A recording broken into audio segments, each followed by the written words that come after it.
Hey guys, my name's Brian and this is Lucy, my 20-plus-year-old jet joiner, and today she's getting some TLC. I'm just kidding, I didn't name her. Who would name their tools? Is Lucy a good name? No. All right, a couple things real fast. I already have this center taped off because like I said, I'm changing the helical head, but if you don't, you might want to tape this off or at the very least put like a towel or something over this. You don't want to get your blades, your helical head, whatever it might be, full of WD-40 and that kind of stuff. So first do that. Second, remove the blade guard. That's really easy. You just turn this part and lift. And then the fence would be here. You don't have to take it off. It's not terribly hard to do it. You just loosen these two bolts back here and lift it off, or you can leave it on and just shift it all back. All right, so my plan of attack here is to clean everything down with mineral spirits. I'm not just gonna clean the table, I'm gonna wipe down the whole machine. Next, we're gonna use some WD-40 and an old random orbital sander, anywhere between 400 and say 800 grit. I'm gonna use 800 grit, all I could find. I prefer to use 4, but we'll use 8. And then once that's all cleaned off with the rag, we will protect it with some T9 Bow Shield, or if you have paste wax, you could use that. All right, we've let it sit for about 5 minutes. We had really good coverage here, and now let's hit it with the sandpaper. I've turned the random orbital sander down to 2. We'll start there and see how that works. I'm gonna start on the outside and work my way in.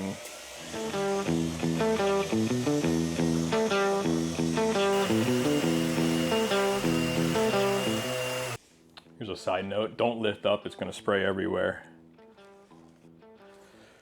Bumping it up to about 3.5.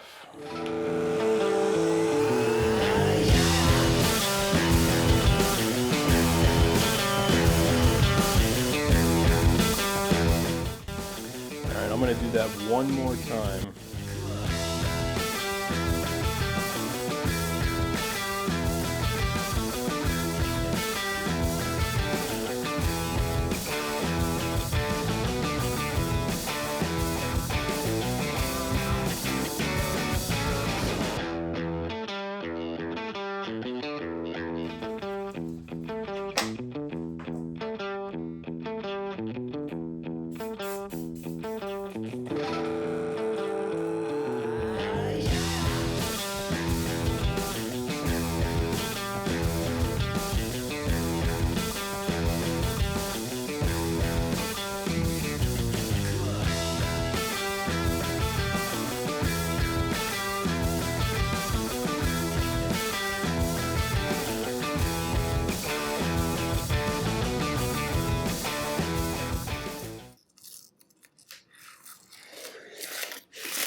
All right, so what the plan is here is to hold this on the outfeed table nice and flat. This is a 24-inch straight edge. It's probably better to have a larger one, but then I will take my feeler gauges and run it and make sure I have the same space all the way across.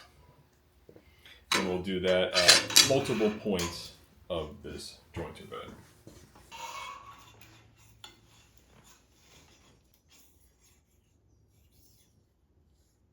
All right, now it's time to add on this 50-pound fence. Did I mention this thing is 20 plus years old?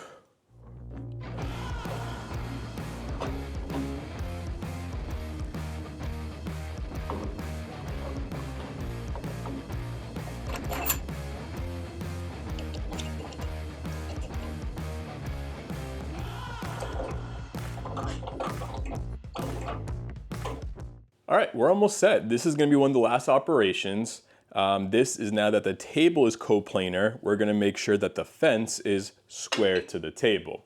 This operation, making sure that the fence is square to the table, you should do that very often.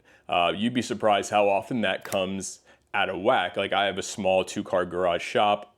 This is on wheels, I'm moving it around, things get bumped. Trust me, way more often than you think, this gets out of square. But it's very easy to fix, let me show you. So I guess all jointers would be a little bit different, but on my jet jointer right here, this is what you want to turn, and that'll take the fence to tilt in and out. And this would also be what you'd want to use if you're going to do some sort of bevel cut. Okay, I'm gonna exaggerate this for the sake of the video, but if you go to square up your fence and you see it's out of whack, it might be less, it might be just that. I'm not sure if that's picking it up on video, but you don't wanna see any daylight between here. So let me show you. All right, so we need to re-square this up using the square. Just make it nice and tight. Check it a few spots on the way down.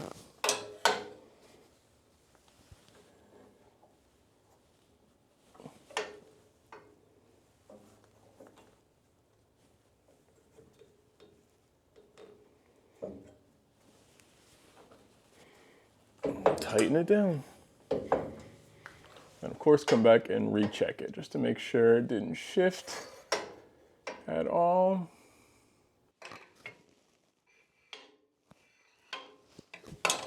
Looks good to me.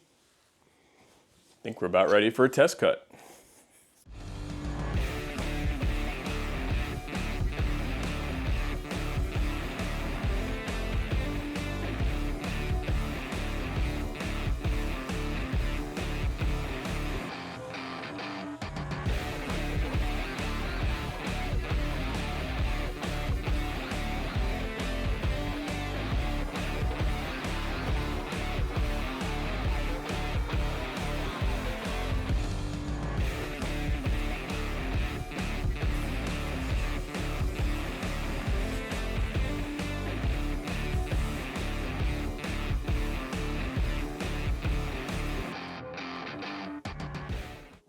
That's going to wrap up this round of Jointer TLC.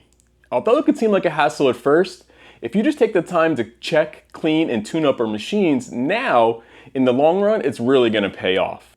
A well-maintained joiner will not only give you cleaner, straighter boards, it'll also make the time that you're in the shop more enjoyable and efficient. If you found this helpful, don't forget to like, subscribe, and drop a comment below and let me know how you maintain your tools. I always love hearing from the community and their tips and tricks. Thanks for watching, and I'll see you on the next one.